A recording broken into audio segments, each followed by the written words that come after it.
بسم اللہ الرحمن الرحیم۔ السلام علیکم ورحمۃ اللہ وبرکاتہ۔ حکیم حافظ ذوالفقار احمد چوہان آپ سے مخاطب ہے۔ ارشاد باری تعالیٰ ہے، بلغ ما انزل الیک، جو علم تم پر نازل ہوا اسے آگے پہنچاؤ۔ آج ہم جس موضوع پر بات کرنے والے ہیں وہ عورتوں کے متعلق ایک بہت اہم بیماری ہے۔ ہم اس کا علاج بھی بتائیں گے، اس کی وجوہات بھی بتائیں گے۔ یہ بیماری ہے کثرت طمس، جسے ماہواری کا زیادہ آنا بھی کہتے ہیں۔ کافی لوگ اس سے پریشان ہیں۔ عورتیں اس مرض کی وجہ سے کافی کمزور ہو جاتی ہیں۔ اس کی وجہ یہ ہوتی ہے کہ زیادہ جب چٹپٹی چیزیں، گرم چیزیں زیادہ کھائی جاتی ہیں تو یہ مرض لاحق ہو جاتا ہے۔ چٹپٹی چیزوں میں برگر، شاورمے، سموسے، پکوڑے اور اس طرح سبزیوں میں کریلے، گوشت، چنے کی دال، اس طرح کی چائے وغیرہ بھی، اس طرح کی غذائیں جب زیادہ کھائی جاتی ہیں تو جسم میں گرمی اور خشکی کا غلبہ ہو جاتا ہے، جس سے کثرت طمس کا مسئلہ پیدا ہو جاتا ہے۔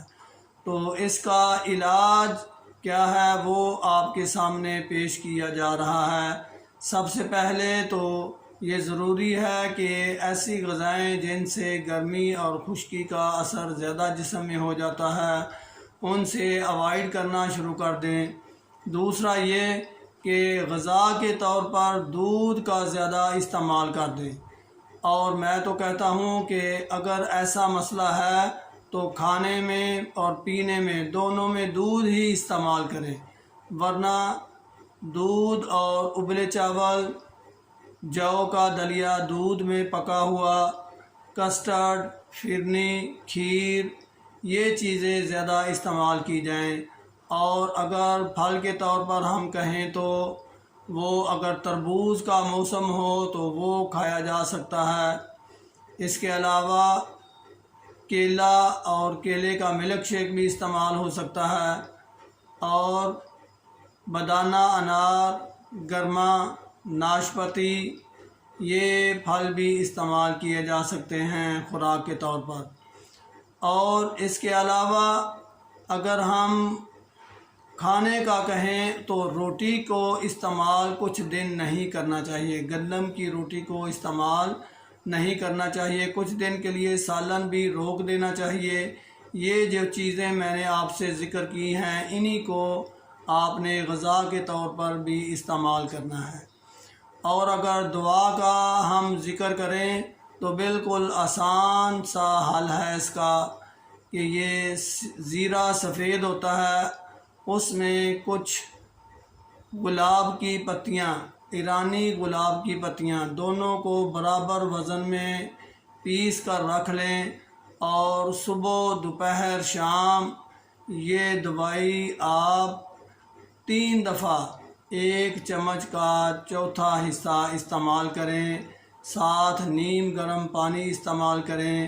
پانی کبھی بھی ٹھنڈا فریج کا یا دوسری برف کا نہیں استعمال کرنا چاہیے۔ جب میں ٹھنڈے پانی کا کسی کو روکتا ہوں تو وہ کہتے ہیں جی فریج کا پانی استعمال کر لیں، تو وہ بھی تو ٹھنڈا ہی ہوتا ہے۔ پتہ نہیں یہ کیا لاجک ہے کہ جی وہ پانی اتنا ٹھنڈا نہیں ہوتا یا اس میں کوئی اتنا خطرہ نہیں ہوتا، حالانکہ ٹھنڈا پانی ٹھنڈا ہی ہوتا ہے۔ آپ پانی تازہ استعمال کریں یا نیم گرم پانی استعمال کریں۔ اگر کوئی بھی مسئلہ ہو تو آپ مجھے اس نمبر پر جو میں نے آپ سے شیئر کیا ہے آپ مجھ سے ڈسکس کر سکتے ہیں۔ ہم آپ کے سوالوں کے جواب بھی بہتر طور پر دیں گے اور آپ کے مسائل کا حل بھی اچھی طرح بتائیں گے۔ اگر آپ چاہتے ہیں کہ ایسی ویڈیوز آپ تک باقاعدہ پہنچتی رہیں تو میرا چینل ضرور سبسکرائب کریں۔ وما علینا الا البلاغ۔ السلام علیکم ورحمۃ اللہ وبرکاتہ۔